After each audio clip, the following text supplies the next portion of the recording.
the moment, more than anything else, is what's going on in Ukraine. I am getting to the point where I am sick of seeing it.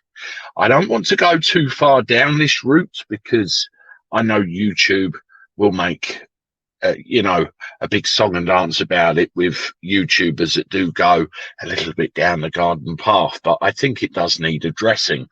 Now, one thing I've noticed, no matter what news outlet you look at, it doesn't matter whether it's a lefty one, a right-leaning one, or somewhere in the middle. They're all doing the same thing, singing the same song. They're trying to scare the fuck out of us, and I've had enough of it. Please stop it. You're not impressing anybody. The main thing that gets mentioned a lot is the N-word, not as in racially motivated. I mean as in something that goes... And it seems to be all over the damn place. Hello, James Carney. Good to see you in the chat. As a new face there popped up this evening. Just wanted to say hello to you. I know you're not a new face, but first time I've spotted you this evening. I mean, I've got this article here to do with Vladimir Putin, and I'll read it to you. And you'll see where I'm going with this. They're just... trying to scare us all the time. We have to gain a bit of perspective over what's going on. I mean, the headline, Putin set to declare all-out war on Ukraine within days as payback for losses.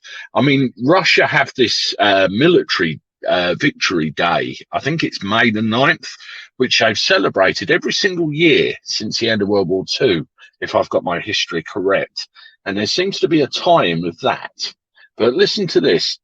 Vladimir Putin is poised to declare all-out war on Ukraine within days as revenge for humiliating military losses, Russian sources and Western officials fear. We know there is already a war going on in Ukraine, which has resulted in tens of thousands of deaths and the slaughter of innocent civilians. But all this time, Moscow has banned its media from using the term war, and has insisted it's a special military operation to demilitarize, denazify Ukraine, which was the original thing in the first place.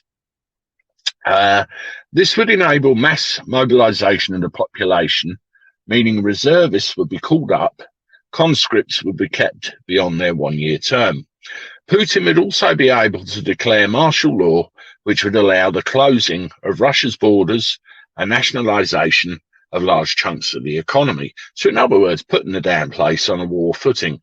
Ex-NATO chief Richard Sheriff has warned the West must gear itself up for a worst-case scenario with Russia. I mean, people will read that. They'll start stocking 6 months of baked beans in the bloody cupboard. You know, it's scaremongery. The worst case is war with Russia.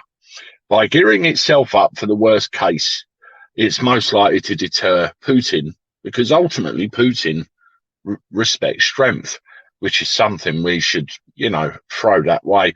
A Russian military source told the Telegraph that top brass are outraged that the blitz on Kiev has failed. Or, well, Kiev, however you want to say it. People in the army are seeking payback for failures of the past, and they want to go further in Ukraine. UK Defence Secretary Ben Wallace has said Putin could use Russia's Victory Day parade on May the 9th, that's what I mentioned earlier, to announce mass mobilisation of troops to its neighbour. He is probably going to declare that we are now at war with the world's Nazis and we need to mass mobilise the Russian people, he added. Some analysts have suggested Putin wanted to be in a position where he could declare some sort of victory on May the 9th, marking Germany's defeat in World War II. But this is looking increasingly unlikely, which is why some officials fear the tyrant could step things up. In late March, Putin's forces began withdrawing from the Kiev area after failing to take the capital. They left behind horrifying evidence of war crimes as hundreds of corpses lined the streets, and there was mass evidence of mass graves in surrounding towns. Russia said it was withdrawing to focus its efforts on the south and east of the country and to liberate the Donbass region held by Moscow militia. But still, it's been launching airstrikes on Kiev. Earlier this week, he made threats to use nukes after Russia announced plans to deploy the staggeringly powerful Satan II missile by autumn. Now, I'm reading stuff, one hit in this country, we're all fucked. But who knows? But insisting Britain doesn't feel rattled, Wallace told LBC, "We're part of a NATO partnership of 30 nations who outgun him, outnumber him, and have potentially all the capabilities at our disposal. I don't fear him, and I think we should be very grateful this country has a nuclear deterrent." Now, there's a submarine somewhere, right as we speak, in an ocean, and on that submarine there's a safe.